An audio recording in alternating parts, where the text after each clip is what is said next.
Magandang umaga po. I will now read the statement of the Department of Foreign Affairs. The Department of Foreign Affairs expresses its concern over the presence of a semi-permanent floating platform and structures within and in the vicinity of Bajo de Masinloc. The Philippines has indivisible, incontrovertible, and long-standing sovereignty over Bajo de Masinloc. The Philippines has exercised continuous, uninterrupted sovereignty and jurisdiction over Bajo de Masinloc, as demonstrated by detailed surveys, official government correspondences, and consistent acts of administration that have gone uninterrupted for centuries.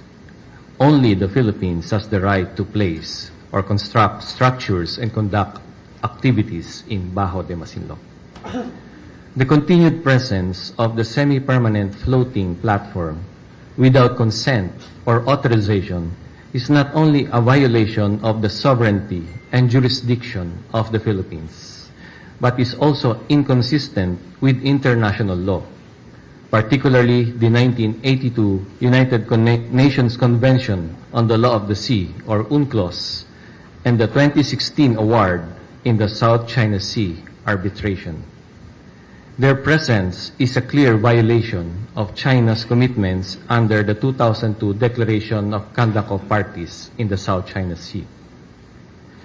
We therefore urge China to withdraw and remove the platform and structures from Bajo de Masinloc, cease similar actions that violate Philippine sovereignty and sovereign rights in and within the vicinity of Bajo de Masinloc, and comply with its obligations under international law, particularly UNCLOS and the 2016 award in the South China Sea arbitration.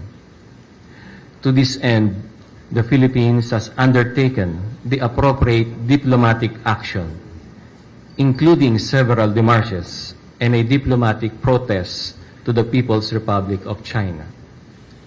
The Department will continue to assert the Philippines' sovereignty, sovereign rights, and jurisdiction in the West Philippine Sea, and champion the Philippines' legitimate rights and interests in the maritime domain. Thank you. Good morning, Sir. Bea Cupin from Rappler. Sir, first question for the DFA. What was China's response to the demarches we filed in the protests? Did they say anything outside of the usual talking points Beijing employs when replying to these protests and demarches?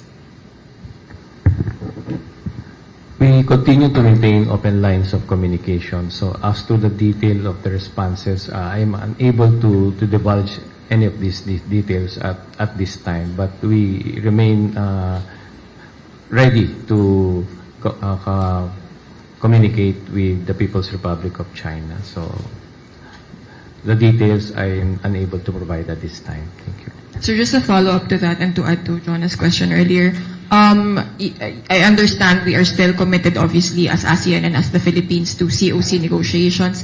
But how does this affect, if it does in any way, talks to conclude a COC? Because after all, if this is in fact scientific research, is this not them asserting sovereignty, or at the very least sovereign rights over Bajo de Masinloc, again, as you was pointed out, in violation of the DOC?